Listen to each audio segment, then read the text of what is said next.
Ito po yung workplace ko. At ito naman po yung for production ko.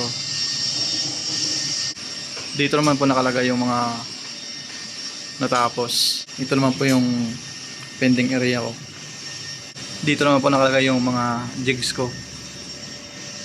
Dito naman po nakalagay yung mga consumable inks ko. Ito naman po yung clipboard ko. Ito po yung for printing. At ito naman po yung for approval.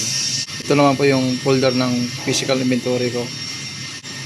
At ito po naman po yung machine maintenance ko na folder. Ito naman po yung computer ko. At dito po ako nagli-layout ng mga design na for printing. At ito naman po yung machine ko, Moto. Ang piniprint po dito ay mga tumbler, ballpen, mga plaque, needle, at marami pa pong ibang items.